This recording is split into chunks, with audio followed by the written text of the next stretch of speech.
अस्सलाम वालेकुम and welcome back to my YouTube channel. कैसे हैं आप सब लोग? उम्मीद करती हूँ सब ठीक होंगे, खैरियत से होंगे। अच्छा जनाब, सबसे पहले तो गुड मॉर्निंग इसलिए क्योंकि आज का जो व्लॉग है इसका आगाज़ हो रहा है सुबह सुबह के वक्त से।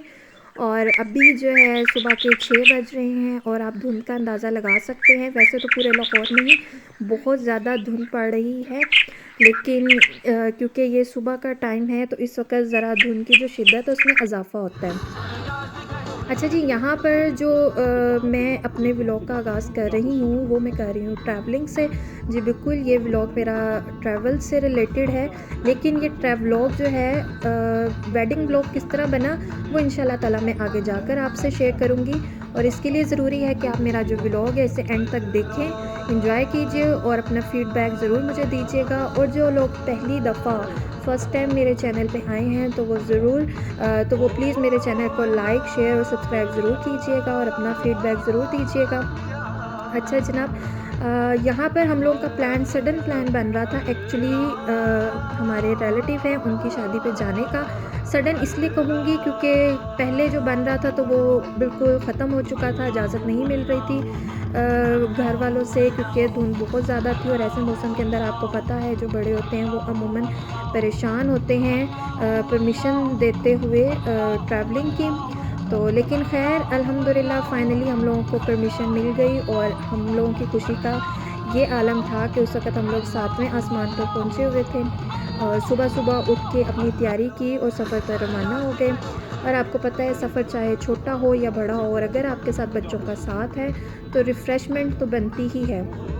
हम लोगों ने भी जितनी हो सकती थी रिफ़्रेशमेंट रास्ते के लिए कैरी की, क्योंकि बच्चे थे साथ और आपको पता है कि बच्चों को तो कुछ ना कुछ चाहिए ही होता है। और अगर मैं आपको कहूँ तो मैं यही कहूँगी कि आप लोग भी अगर ट्रैवल कर रहे हैं, स्पेशली अगर आप हाईवे पे ट्रैवल कर रहे हैं, तो ज़रूर अपने साथ ऐसी चीज़ें रखें जो बच्चों को जो है अच्छी लगे, उनको पसंद हो। इससे ये होगा कि बच्चे जो है ट्रैवलिंग में इतना ज़्यादा तंग नहीं करेंगे, उनकी अटेंशंस जो हैं वो डाइवर्ट होती रहेंगी। ठीक है जी। और अब आगे अगर सफ़र का जो सूरत हाल है वो मैं आपको बताऊं तो वो कुछ इस तरह थी कि जैसे जैसे टाइम गुजरता जा रहा था तो फॉग थोड़ी सी कम होती गई। और लेकिन ये था कि ट्रैफिक भी इतनी कोई ख़ास नहीं थी। शायद लोग इसी इंतज़ार में थे कि फॉग कुछ कम हो और वो तभी घरों से निकलें और तभी अपने बाकायदा सफ़र का आगाज़ करें और जहाँ जहाँ उनकी मंजिल है वहाँ पे रमा दमा हो। लेकिन हम लोगों ने जल्दी कुछ इसलिए अपना ट्रैवल जो है वो अपना सफ़र जो है वो इसलिए जल्दी स्टार्ट कर दिया था क्योंकि हम लोगों को एक्चुअली पता नहीं था कि हमें रास्ते में कितनी देर लग सकती है और हमें किस तरह की सिचुएशन फ़ेस करना पड़ सकती है। क्योंकि जब हम लोग घर से निकले थे तो बहुत शदीद किस्म की धुंध थी और धुंध के पेश नज़र आपको पता है फिर अगर आपकी जो डेस्टिनेशन है उसका डिस्टेंस जो है वो 1 आवर का है तो वो मे बी आपका 2 आवर में कवर हो। तो बस यही सोच के हम लोग टाइम से निकले और हमें ये लग रहा था कि हम लोग टाइम से पहुंच जाएंगे। ठीक है, लेकिन हुआ क्या वो आगे जाके मैं आप लोगों को इंशाल्लाह बताऊंगी। अच्छा जी, ये सामने आपको एक बिल्डिंग नज़र आ रही है, ये एक्चुअली जीटी रोड के ऊपर एक होटल एंड रेस्टोरेंट है। इसका नाम कनारा होटल एंड रेस्टोरेंट है और ये बिल्कुल ऑपोजिट है चनाब रिवर पे। ठीक है, आप अगर बाय जीटी रोड ट्रैवल कर रहे हैं और अगर आपको बीच में स्टे करना है, खाना खाना है या वैसे ही रेस्ट करना है तो आई थिंक इससे बेस्ट ऑप्शन आपको कहीं नहीं मिलेगी। हम लोगों का भी प्लान था कि हम लोग टाइम से जाएंगे तो हम यहाँ पर स्टे करेंगे, रुकेंगे, लेकिन क्योंकि अनफॉर्चुनेटली फॉग काफ़ी ज़्यादा थी और हमें ये था कि हम लोग लेट ना हो जाएं, तो हम लोगों ने अपना सफ़र कंटिन्यू किया और इसको हमने अपनी वापसी के लिए छोड़ दिया। सामने आप देख सकते हैं बोर्ड पर जनाब लेफ़्ट साइड पर सरगोदा है, बिल्कुल स्ट्रेट इस्लामाबाद है एंड लाला मुसा। क्योंकि हमारी डेस्टिनेशन नियर टू लाला मुसा थी सो हमने अपना सफ़र कंटिन्यू किया और आस्ता आस्ता जो है अपनी ड्राइव करते रहे। और अगर फैमिली का साथ है और गपशप हो रही है और हल्का हल्का म्यूज़िक लगा है तो आई थिंक इससे अच्छा कोई सफ़र हो ही नहीं सकता। लेकिन अगर पर्सनली मुझसे पूछें तो म्यूज़िक के साथ साथ अगर आप थोड़ी सी अल्लाह तौबा भी कर लें तो वो तो उससे बेहतरीन कोई चीज़ नहीं हो सकती। क्योंकि सफ़र ऐसी चीज़ है इसके अंदर जो है हर चीज़ के साथ-साथ थोड़ा-सा आपको अल्लाह को भी याद कर लेना चाहिए। अमूमन आपने देखा होगा कि जब हम सफ़र पर रवाना होते हैं तो हम सफ़र की दुआ पढ़कर ही अपने सफ़र का आगाज़ करते हैं। तो ये सबसे बेस्ट चीज़ होती है। अच्छा जी, ये इस वक़्त हम लोग क्रॉस कर रहे हैं गुजरात, और गुजरात जो है ये भी अब इसका जो है काफ़ी पंजाब के बड़े शहरों में ही इसको भी अब कंसीडर किया जाता है। बहुत तरक्की हो चुकी है, यहाँ पर भी आपको हर फैसिलिटी मिल जाएगी, कॉलेजेस हैं, हॉस्पिटल्स हैं, हर चीज़ है। ठीक है जी, और ये फाइनली हम लोग पहुँच चुके हैं अपने वेन्यू पे जहाँ पर हम लोगों को जाना था, और ये था लेडीज़ का पोर्शन। आपको पता है अमूमन जो देहात या ऐसी जगहों पे जो शादियाँ वगैरह होती हैं उसमें जो जेंट्स हैं उनका सेपरेट होता है और सिटिंग होती है, और जो लेडीज़ होती हैं उनकी सेपरेट सिटिंग्स होती हैं। तो इसलिए यहाँ पर जस्ट हम लोग ही थे, और बच्चे आपको पता है जहाँ पर उनकी माएँ होंगी तो बच्चों ने तो उनके साथ ही होना है। और क्योंकि अब जो असल स्टोरी थी वो ये थी जनाब कि हम लोग अपना जो फंक्शन का जो भी टाइमिंग था हम उसके एग्जैक्ट मुताबिक वहाँ पे पहुँच चुके थे, लेकिन जब यहाँ पर आए तो यहाँ पर कुछ भी नहीं था, हम लोग ही थे। और आपको पता है फिर जब आप व्लॉगर हो और आपके हाथ में कैमरा हो तो आपको सबसे अच्छा, अगर आपने टाइम यूटिलाइज़ करना है तो आप अपनी व्लॉगिंग शुरू कर देते हैं कैमरा लेके, और जो आपको चीज़ अच्छी नज़र आ रही हो आप उसको कैप्चर करने की कोशिश करते हैं। और इस दौरान जो ये हमारे बच्चे इन्होंने बहुत अच्छे तरीके से मेरा साथ दिया, ये बिल्कुल मेरे आगे पीछे साथ साथ ही थे। और यहाँ का व्यू देख सकते हैं, मौसम बहुत अच्छा था। और जब बात हो सर्दियों की, और सर्दियों में इस तरह का मौसम और अच्छी सी धूप निकली हो तो इससे अच्छी तो कोई बात हो ही नहीं सकती है। ठीक है जी, तो इसी तरह ही हम लोग खड़े थे, अभी ये कैप्चर ही कर रहे थे, और थोड़ा थोड़ा बोरियत स्टार्ट ही हुई थी कि सडनली हम लोगों को कानों में एक जो आवाज़ सुनाई दी वो थी ढोल ढमक्का और बैंड बाजा बज रहा था। अब वो किस तरह ये हमें भी समझ नहीं आई, क्योंकि हम लोग तो घर से वलीमे के फ़ंक्शन के लिए आए थे, लेकिन वलीमे के फ़ंक्शन में आपको पता है कि इस तरह का कोई सीन नहीं होता, कोई ढोल बैंड वगैरह नहीं होता। तो जब आपको अचानक इस तरह की आवाज़ सुनाई दे तो मेरा नहीं ख्याल कि फिर कंट्रोल रहता होता है जी। बिल्कुल हम लोग भी भागे बाहर की तरफ जो उसका मेन डोर था, और जब वहाँ आए तो वहाँ पर ये मंज़र था कि वहाँ पर एक अदद बारात की आमद थी, और ये बारात आई थिंक वहीं के कोई रिहायशी थे, उनकी ये बारात थी। और इनका जो अरेंजमेंट था वो हमारे साथ वाले हॉल में हुआ था। और इनको देख के तो फिर जो हमारी खुशियाँ हैं आप वो सोच ही नहीं सकते कहाँ की कहाँ पहुँच गई, क्योंकि जब ऐसी कोई बोरियत हो रही हो तो फिर आपको समझ नहीं आ रहा होता। और ये इतना एंटरटेनिंग सीन था कि मेरा नहीं ख्याल कि मैं इसको कैप्चर किए बगैर रह सकती थी जी। इसको मैंने अपने कैमरे में कैप्चर किया और सोचा क्यों ना मैं आप लोगों के साथ इसे शेयर करूँ।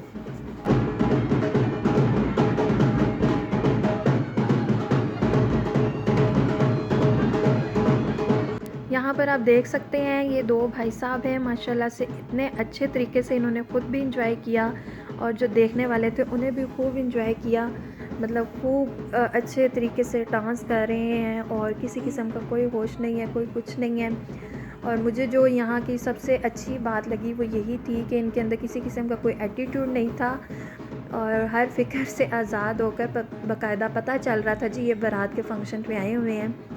और खूब इंटरटेनिंग, और जो मज़े की बात वो थी वो ये थी कि अल्लाह भला करे दूल्हे भाई साहब का, जो इतने टाइम के पाबंद निकले कि बिल्कुल टाइम पे ही बारात लेकर आ गए। और सोचें अगर ये लेट होते तो फिर ये 2 घंटे और जो भी हम लोगों को वेट करना था वो वक्त हम पे किस कदर भारी होता। तो खैर अल्लाह का शुक्र है कि ये लोग आ गए, और हम लोगों की जो बोरियत थी वो दूर हो गई, और हम लोगों ने खूब इस फंक्शन को भी इंजॉय किया। मतलब ये समझ लें कि हम लोगों ने एक टिकट में डबल मज़ा इंजॉय कर लिया। आए तो वलीमे के फ़ंक्शन थे, लेकिन देखने को बारात का फ़ंक्शन भी मिल गया। तो आप खुद समझ सकते हैं कि इसकी तो बात ही कुछ और होती है।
अच्छा जी, फिर यहाँ पर इतने जब हम लोग इसको एंजॉय कर रहे थे, फिर इसके ही दौरान थोड़ी देर तक हमें अपने जो रिलेटिव्स थे वो कुछ नज़र आ गए। तो फिर हम लोगों ने यहाँ पर इसको ख़त्म किया और आगे जब उनको देखा तो आपको पता है फिर अपने रिश्तेदारों में मिलने मिलाने में इंसान मसरूफ़ हो जाता है। उनको अलविदा करने के बाद हम लोगों ने वापसी का सफ़र का आगाज़ किया। और वापसी के ऊपर जी बिल्कुल ये वही जगह है जहाँ मैंने आपको जाते हुए बताया था कि हम लोगों का स्टे करने का प्लान है, लेकिन टाइम की वजह से हम लोगों ने यहाँ स्टे नहीं किया। तो वापसी पे हम लोगों ने यहाँ पर स्टे किया और ठंड इस कदर हो चुकी थी, अगर तो दिन का टाइम होता तो ये तो आइडियल प्लेस थी बच्चों के लिए, उन्हें झूले दिला सकते थे, खूब इंजॉय कर सकते थे। लेकिन क्योंकि अब रात का टाइम था और काफ़ी ज़्यादा ठंड थी, तो ऐसे में बच्चों को झूले दिलाना उनके साथ जुल्म करने के बराबर था। तो इस वजह से हम लोगों ने जो बच्चे हैं उनको सिर्फ बाहर से ही इसको देखने का कहा। कुछ नाराज़ भी हुए, कुछ उन्हें गुस्सा भी आया कि क्यों हमें मना किया जा रहा है। आपको पता है बच्चे समझ नहीं पाते होते हैं, लेकिन खैर एट दी एंड वो बेचारे सब्र कर गए और चुप करके उन्होंने यहाँ पर देखा और इंजॉय किया। और फिर उसके बाद यहाँ पर जो बेसिकली हम लोगों ने स्टे किया था जी, वो इसलिए था कि काफ़ी देर हो चुकी थी ट्रैवलिंग करते करते और आपको पता है ड्राइव करते करते और बैठे बैठे भी इंसान थक जाता होता है। तो फिर हम लोगों को हल्की फुल्की सी भूख भी लग गई थी, तो हम लोगों ने सोचा कि इससे बेहतरीन ऑप्शन तो कोई हो ही नहीं सकती। और जब यहाँ पर आए और यहाँ का मेन्यू हमने चेक किया तो ज़बरदस्त था। आप लोगों को भी यही रिकमेंड करूँगी कि अगर आप बाय जीटी रोड ट्रैवल कर रहे हैं और आपको स्टे करना है तो यहाँ पर ज़रूर स्टे कीजिएगा, यहाँ का कुछ ज़रूर इंजॉय कीजिएगा। और इसके अलावा यहाँ का जो होटल है, यहाँ पर आपको रूम्स भी मिल सकता है, मतलब हर किस्म की फ़ैसिलिटी आपको यहाँ पर अवेलेबल हो सकती है। और बच्चे जो हैं वो तो उनका तो ये आलम था कि सफ़र करके वो इस कदर थक चुके थे कि यहाँ पर थोड़ा सा उन्होंने घूमा फिरा, एंजॉय किया। और उसके बाद जैसे ही हम लोगों वापसी के लिए निकलने लगे हैं तो बच्चे सब चीज़ों को भूल गए, सब कुछ छोड़ दिया और वो आराम से गाड़ी में ही सो गए थे। और ये जो जगह है इसका भी एक अपना ही मज़ा है, क्योंकि इनकी जो सिटिंग है वो ओपन में भी है कि आप अगर चाहें तो अपना जो मील है उसे आप ओपन एयर में बैठ के भी इंजॉय कर सकते हैं। और इनसाइड भी आप जो है इसको आउटडोर इंडोर दोनों ही यहाँ पर अवेलेबल है। ठीक है जी। अच्छा जी, ये था वापसी जब हम लोग जीटी रोड पे आए। तो जीटी रोड की आप कंडीशन देख लें, उस वक्त ये हालात हो चुके थे कि जो विजिबिलिटी है वो बिल्कुल ज़ीरो हो चुकी थी। और कई जगह ऐसी भी थी कि जहाँ पर आपको इतनी फॉग नहीं मिल रही थी, लेकिन कई जगह पे तो बिल्कुल ब्लाइंड, कुछ भी नज़र नहीं आ रहा था। और आपको पता है जीटी रोड के ऊपर कितनी हैवी ट्रैफिक होती है, जो भी आपने ट्रैवल करना बहुत सोच समझ के करना होता है। तो खैर फाइनली इस तरह की फॉग को खूब इंजॉय किया। एक अच्छा सा जो हमारा ट्रैवल का था वो सफ़र, उसका इख्तिताम हुआ। और अगर कहा जाए कि ये जो ट्रैवलॉग है ये वेडिंग व्लॉग बन गया तो कुछ इसी तरह ही था। और अगर आपको मेरा ये व्लॉग और ये वीडियो अच्छी लगी तो प्लीज़ मेरे चैनल को लाइक और सब्सक्राइब ज़रूर कीजिएगा और बेल आइकॉन को ज़रूर प्रेस कीजिएगा ताकि जो आने वाले व्लॉग्स हैं वो सबसे पहले आपको मिल सकें। और इसी के साथ मैं आप लोगों से इजाज़त चाहती हूँ और जाने से पहले आपको यही कहूँगी कि अगर कोई इस तरह का मौसम है और फॉग है या स्मोक है तो प्लीज़ ड्राइव स्लोली कीजिएगा, जाने की जल्दी मत कीजिएगा।